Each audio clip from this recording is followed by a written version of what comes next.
Demographics ये शब्द politicians, analyst और पॉलिसी मेकर्स के लिए एक बज़वर्ड बन गया है। पर असल में क्या होता है इस शब्द का मतलब जो आजकल हर जगह सुनाई दे रहा है। सामान्य भाषा में डेमोग्राफिक्स का मतलब होता है किसी भी क्षेत्र में रहने वाले पॉपुलेशन के जेंडर, आमदनी, आयु, नस्ल, एथनिसिटी, धर्म, इन सभी पैरामीटर से संबंधित स्टैटिस्टिकल डेटा। जैसे उदाहरण के तौर पर अगर हम मुंबई शहर की बात करें तो मुंबई में रहने वाले सभी लोगों के इन पैरामीटर्स से जुड़े कलेक्टिव डेटा को हम मुंबई का डेमोग्राफिक डेटा कहेंगे। अगर ये इतनी सिंपल बात है तो डेमोग्राफी का राजनीति और खासकर इलेक्टोरल पॉलिटिक्स से क्या संबंध है और क्यों सभी बुद्धिजीवी बार बार इस बारे में बात करते हैं, आइए जानते हैं। कोई भी देश, राज्य या छोटे गांव के लिए भी डेमोग्राफिक्स एक बहुत ही महत्वपूर्ण चीज है। डेमोग्राफिक्स डेटा न केवल यह तय करता है कि अगला चुनाव कौन जीतेगा, पर वो किसी भी जगह के पूरे कल्चर को डिफाइन करता है। फिर से मुंबई का एग्जांपल लेते हैं। हाइपोथेटिकली मान लेते हैं कि मुंबई की एवरेज मंथली इनकम 40,000 है, एवरेज एज है 28 और यहाँ सबसे ज्यादा मराठी भाषा बोलने वाले महाराष्ट्रियंस रहते हैं और भारत के अलग अलग प्रांतों से आए लोग भी भारी मात्रा में हैं।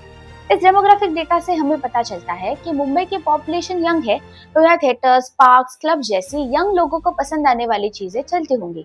यहाँ के लोगों की आमदनी ज्यादा है तो मॉल्स और रेस्टोरेंट्स भारी मात्रा में होंगे जहाँ वो जाकर पैसे खर्च कर सके। तो इस डेटा को अगर हम और बारीकी से देखें तो ये भी समझ सकते हैं कि इस शहर के अलग अलग छोटे हिस्सों से चुनाव जीतने की किसकी संभावना अधिक है।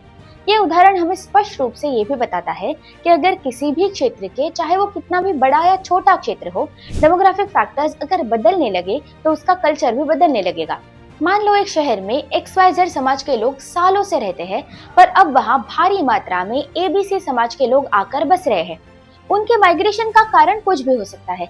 कभी लोग नौकरियों की तलाश में आते हैं, कभी परसिक्यूशन से बचते हुए रेफ्यूजीज के रूप में आते हैं, तो कभी इलीगली भी आ सकते हैं। और इतनी भारी मात्रा में नए लोग आने से उस जगह के अपने ओरिजिनल कल्चर का प्रभाव धीरे धीरे कम होने लगता है। कई जगहों पर यह मसला और गंभीर होता जाता है जहां पर इंटेंशनली बड़ी अच्छी प्लानिंग करके किसी भी क्षेत्र के लोकल पॉपुलेशन को उनके ही भूमि से हटाकर उस पर एनक्रोचमेंट की जाती है। इसका रूपांतर फिर भाषाई और धार्मिक युद्ध में होता है जिसमें स्थानीय लोगों पर सबसे ज्यादा अन्याय होता है। कई बार उन्हें अपना देश, अपना शहर, अपनी संस्कृति और भाषा सब भुलाना पड़ता है और अगर ये ना हुआ तो अपने ही घर में सदा इस डर से गुजरना पड़ता है कि कल कोई आकर उनसे उनका सब कुछ न छीन दे। अभी हमने जो सुना वो सिर्फ एक कहानी नहीं है, ये आज के भारत की सच्चाई है। शायद हमारे इर्द गिर्द भी ऐसा कुछ हो रहा है, बस हमें पता नहीं है। पर पता चल ही जाएगा ऐसी बातें आखिर कितनी देर तक छुपाई जा सकती है। सवाल एक ही बचता है कि बदलते डेमोग्राफिक्स की ये असलियत अगर कल आपका दरवाजा खटखटाए तो फिर आप क्या करेंगे? For more such news analysis, follow our channel Prama times.